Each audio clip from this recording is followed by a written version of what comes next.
There's been a study conducted by Philip augur, and he's been looking at post-18 education for the government.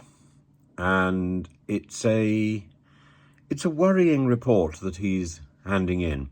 The UK has 2.8 million students studying over 30,000 courses, according to the Higher Education Statistics Agency. And what Rishi Sunak is concerned about, or the story that Sunak wants to propose, is not the story of lecturers failing to mark students' final exams and therefore to deny them a result and to accordingly deny students visas and job opportunities and the chance to get on with their life after 3 years studying. No.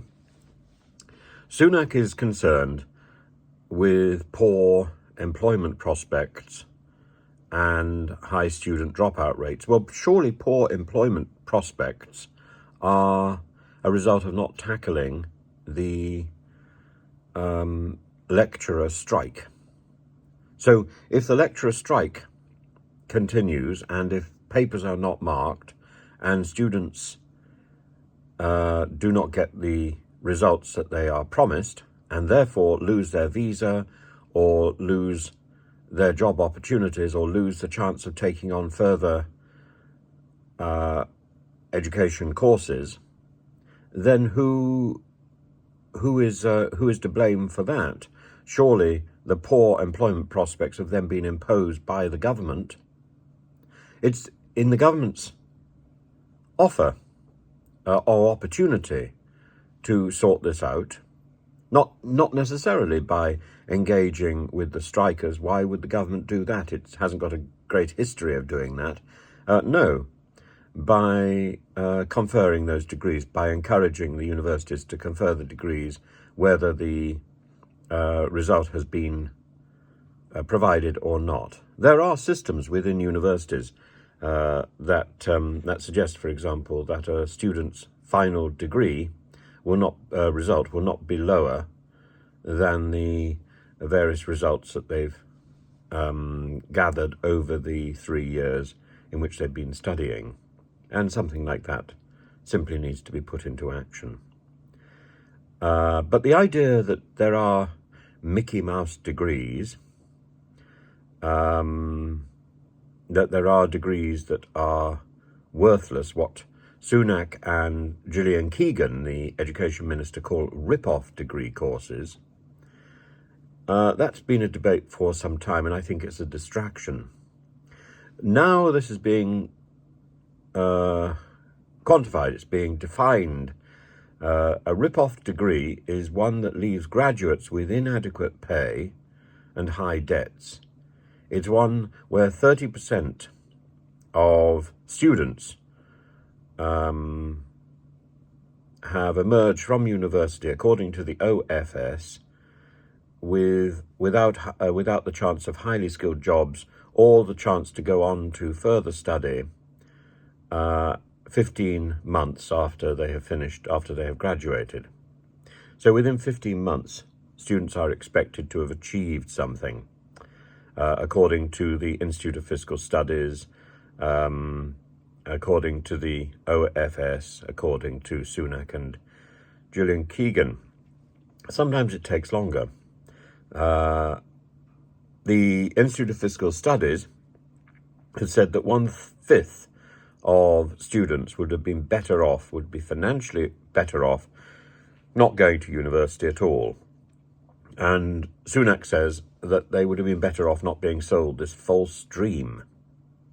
I agree there are other routes in a post-school education. One doesn't need to be constantly cramming for exams. There are other ways of doing things. Gosh, I've got something in my hair. But the OfS now has a plan to deal with this. It's going to fine universities who are offering rip-off degrees. It's going to fine universities who offer courses where fewer than 60% of the students achieve positive outcomes as defined by Sunak and Keegan, where universities that record fewer than 75% of their intake completing the qualification will be fined. I mean, it's extraordinary. It's an attack on the aspirations of young people. In fact, Bridget Phillipson, the shadow education secretary, has said this is putting fresh barriers in opportunity in areas of fewer graduate jobs, but actually simply in the process of the education opportunities available. The Labour Party can't crow about this because Jeremy Corbyn was, among others, saying that there was a ranking. I use the word very carefully. There was a ranking of university degrees. And this is to see the university degree itself as some sort of vocational degree. It isn't. At its best, a university degree trains people's minds. And therefore, if it's mind training you're going for, it doesn't matter what degree it is, as long as it gives you the technical skills that you're looking for. That is the ability to think clearly and the ability to process information and to order information. And not everybody has trained. If you want to train in sort of as an electrician, you do an apprenticeship or you do a very specific course. If you want to train the mind, well, you might find you enter that mind training room through a course in ancient Greek or Latin or Hebrew, Arabic, or indeed knitting. And all of these courses would offer you the opportunity of training your mind, and then you could go on and you could become a Conservative Prime Minister with a degree in classics. And you would certainly give very good speeches. You might be short on basic veracity, but at least you'd know the meaning of the word. I think Sunak is going to announce in the next few days a cut in the minimum fee that universities can charge for foundation courses, and he's going to impose stricter rules on these so-called rip-off degree courses. I think, as I say, it's a distraction, and it's a distraction particularly from the fact that the government has failed this last group of students. Absolutely, they were crippled by the COVID restrictions, which put their classes online, and yet many students were still forced to pay accommodation fees, and they were banged up in halls of residence and miserable.